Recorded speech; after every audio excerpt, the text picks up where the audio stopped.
this fact that without having done a lick of work, without having spent any time in class, without once walking into that library, in order to have anything to do with the graduating class of Harvard, its faculty, or its distinguished alumni, I make a damn good living playing someone who did.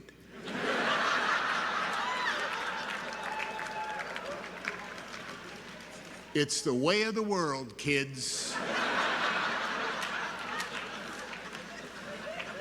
On behalf of all of us who studied for 2 years at Chabot Community College in Hayward, California,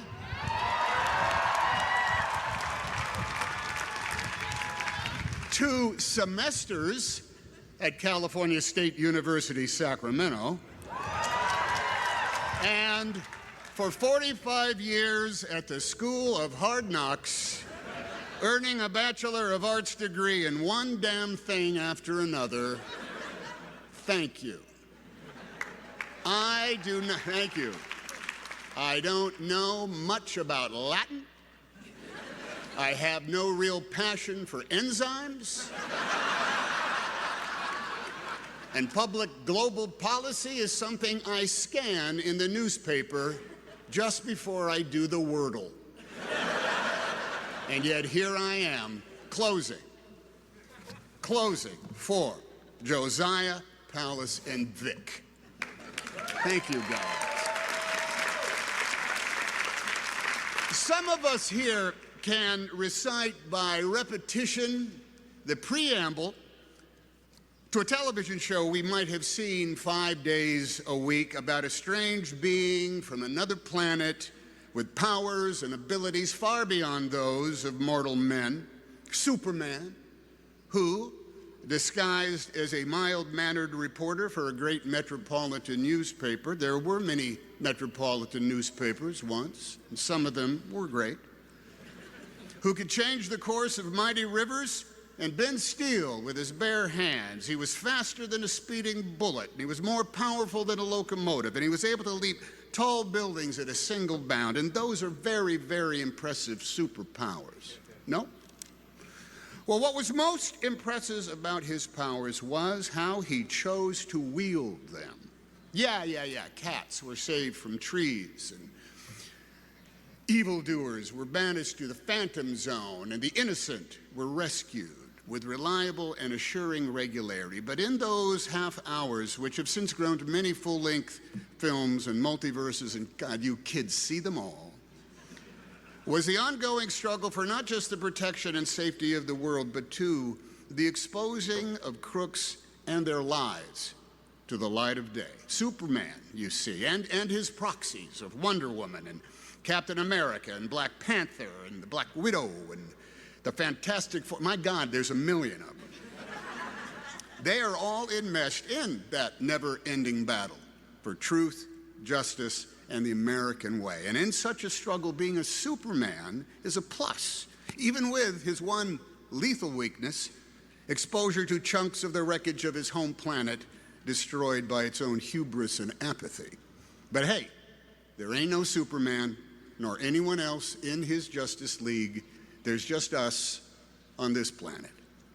Now, on occasions such as this, beware of certain orators who resort to using sage quotations from historical figures, or the words of legends of literature and arts, or the name-dropping of famous friends as a claim to some kind of wisdom or super ability. Some people standing at this podium shouldn't be considered much more than lucky sots who are in the right place at the right time with the right goods and the right attitude. Or, as a man named Marlon Brando once said to me, Vic, would you pick up that name I just dropped? Marlon Brando, would you hold on to it till we're done? Thank you. Give it back to me at the end. I'm going to need it back. Yes, as a man named Marlon Brando once said to me on a message he left on my telephone answering machine, Tommy, handkerchief. This is Marlon Brandflakes calling you to ask where you are. Then later, he told me that when he was a young man and registered for the draft, he filled out the form for his name and age, but when it came to his race, he wrote human. For Tommy, what are we all but human? Yeah, we are all but human. Now, as an armchair historian who reads nonfiction for pleasure, the books divine that there has never been a graduating class that has not faced the greatest challenges of all time. That come every spring, the maelstrom of history swirls so wildly that no matter the year or the era or the generation, there is always an atmospheric river of events that makes right now the hinge upon which our fate is turning. And we here in the stands look at you all in the caps and the gowns, and we hope, oh, at last, help is on the way. Somewhere matriculating today is a man of iron, a woman of steel, a superhuman just in the nick of time. Now, this is not because we have failed in our duties or are completely spent. We have done some very super things over our generations. It's because we are all in a cage match, mixed martial arts battle royale with agents of hubris, apathy, intolerance, and braying incompetence, the malevolent equals to Imperial stormtroopers Lex Luthor and Loki. And we could all use a superhero right now. Now, looking out at the flowing colors of Harvard Yard, the goofy big hands that clap,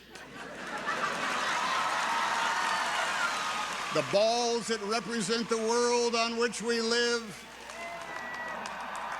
the streamers and the piatas, and someone's very big face rendered large out there amongst the, there she is, that's it, that's it.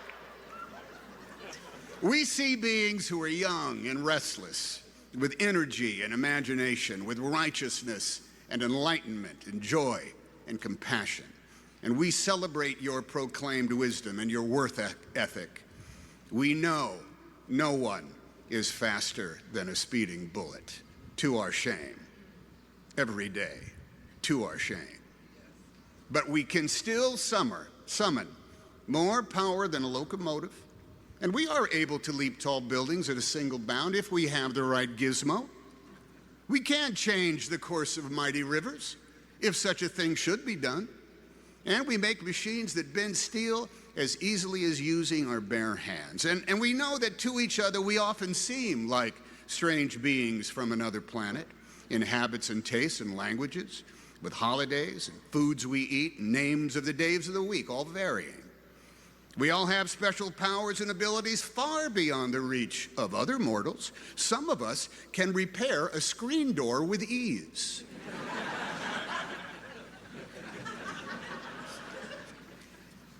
Some of us can take care of a 5-year-old kid and a toddler for 24 hours a day and never stop loving them.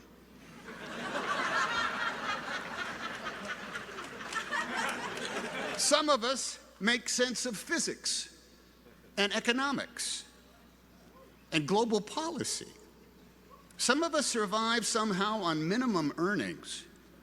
Some of us graduate from college despite years of lockdowns and Zooms. Now, these achievements are all stellar, even though, yes, we are all but human. Still, we'd like to look up in the sky and see not a bird, not a plane, but, well, someone who is young and strong and super, who will fight the never-ending battle for truth, for justice, and for the American way. Someone who will take on that work. Now, all right.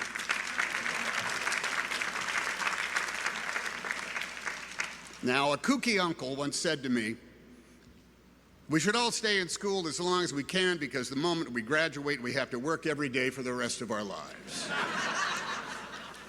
Now, that uncle was, a bit bitter, but he was not wrong. We all get to complain about the man, and we all have debts we got to pay, and we're all entitled to a day off to lay about, but the work that is called for, that we must do, has no expiration date. It is the construction of our more perfect union. And that job will never, ever be completed. It's one that requires rigorous attention, unfading wherewithal, and all hands. The work is the keeping of the promises of our promised land, the practice of decency, the protection of freedom, and the promotion of liberty for all with no exceptions. And man, that takes on a lot of work. It's work that is done on multiple job sites every single day, and you can call each of them the battle for truth, justice, and the American way. Yes, the American way. The American way is exampled in both plain sight and in subtle attitude. It's in moments of routine exchange and in broad expectations. It's in places of historic weight and import and in the small spaces in which we all stand. The American way can be exampled when you respect the law and the rights of all, because if you don't, who will? When your food is brought to you and you thank the server, because if you don't, who will? When you pick up the litter that has missed the recycling bin, because if you don't, who will? When you vote your conscience and make sure your neighbor has the opportunity to do the same with theirs, because if you don't, who will?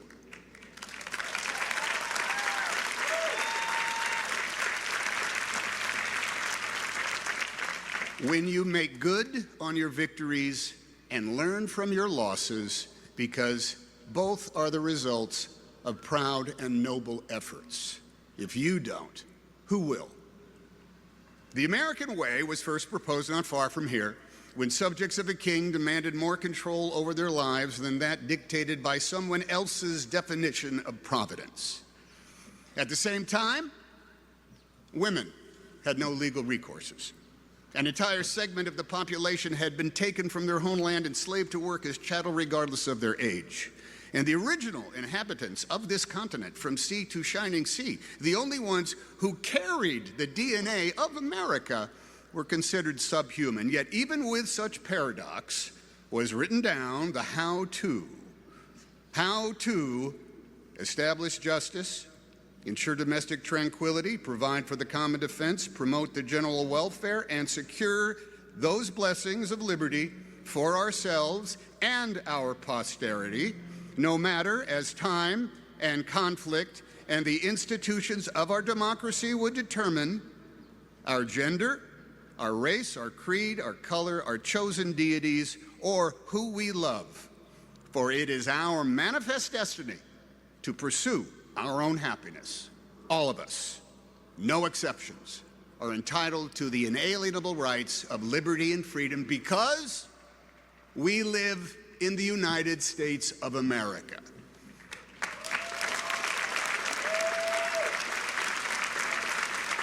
The vocabulary of the American way, of the law and the rights we share, is some part philosophical musing, some part answering a question with a question, some part trying to bowl us all over with your knowledge of Latin.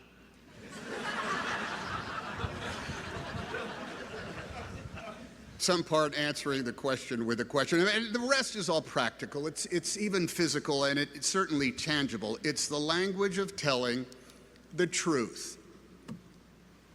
What is truth again in Latin? Veritas. The language of telling the truth. It is in the vision quest for truth that we look to you newly incorporated members of the Justice League of Avengers to come to the rescue. For the truth to some is no longer empirical, it's no longer based on data, nor common sense, nor even common decency. Telling the truth is no longer the benchmark for public service. It's no longer the salve to our fears or the guide to our actions. Truth is now considered malleable by opinion and by zero-sum endgames. Imagery is manufactured with audacity, with purpose to achieve the primal task of marring the truth with mock logic, to achieve with fake expertise, with false sincerity, with phrases like, I'm just saying, or I'm just asking. You know, I'm just wondering. Now, literally, you cannot believe your eyes, and your ears will help others lie to you. Someone will report the world to you exactly as you wish it were, full of alternative facts, of conjured narrative meant to buttress the status quo and deny its offenses, or rejig the rules and muddy the playing field depending on where one is on the food chain and the moral spectrum. The American way can be demonstrated without ceasing as a perpetual prayer by every big shot and any plain Jane or Joe Blow. Justice can be an everyday pursuit, case by case, with both lightning speed and the slow, inevitable effect of gravity. Truth, though, truth. Truth feeds up in the high country, as elusive as serenity, yet as certain as the North Star and the Southern Cross. Truth is mined at the intersections of our chosen behaviors and our fixed habits, in our personal boundaries. Truth has synonyms such as honesty, honor, transparency, and yet the common practice of so many is to play fast and loose with those very words, to create enemies, to claim victimhood, to raise the mediocre into merit, and to make cloudy a vista that is actually crystal clear. Likewise, truth has opposites. Omission. You don't need to know that. Distraction. That's not the real story. This is. Opinion masquerading as clairvoyance. Oh, here's what is going to happen. And influence peddling. You know, a lot of people are saying. Truth, too, has a nemesis equal to any colored kryptonite. That, like a feral hound, is never too far off the path in the weeds and in the shadows, lying in wait for the lethal opportunity to bring truth down. And that beast is indifference, which will make moot all the permanence found in truth. Indifference will rust away the promise of our promised land. Propaganda and bald-faced lies will erode over time. Idolatry and imagery lose luster and effect. Ignorance and intolerance can be replaced by experience in the wink of an eye, but indifference will narrow the vision of America's people and make dim the light of Lady Liberty's symbolic torch. Indifference makes citizens into indentured servants held in labor by the despots and tyrants whose default setting is cynicism, who outlaw dissent and ban art and dialogue and books, who grab power any way they can, enabled by the subterfuge of their co-conspirators, rewarding the rationale of the complicit, and surging into the vacuum caused by the indifference of a people who have been made weary by struggle, so weary that they lose hope and are left to yearn to be saved by the fiction of superheroes. Every day, every year, and for every graduating class, there is a choice to be made. It's the same option for all grown-ups who have to decide to be one of three types of Americans: those who embrace liberty and freedom for all, those who won't, or those who are indifferent. Only the first do the work of creating a more perfect union, a nation indivisible. The others get in the way. In the never-ending battle you have all officially joined as of today, the difference is in how truly you believe and in how vociferously you promote and how tightly you hold to the truth that is self-evident, that of course we are all created equally, yet differently. And of course, we are all in this together. If we do the work, justice and the American way are within our grasp, no matter our gender, our faith, our station, our heritage or genetic makeup, the shade and hue of our flesh, or the continental birthplace of our ancestors. Why is that truth so hard for some to accept, much less respect? If you live in the United States of America, the responsibility is yours, ours. The effort is optional. But the truth is sacred, unalterable, chiseled into the stone of the foundation of our republic. All of us are able. None of us are super. We are the Americans. Liberty and justice is for us all. Because yes, we have specific names, and we have lived every year of our ages. But when it comes to race, we are all uniquely, magnificently, simply human. Or so said Marlon Brando to Tommy Tommy Handkerchief. May goodness and mercy follow you all the days of your lives. Godspeed. Congratulations.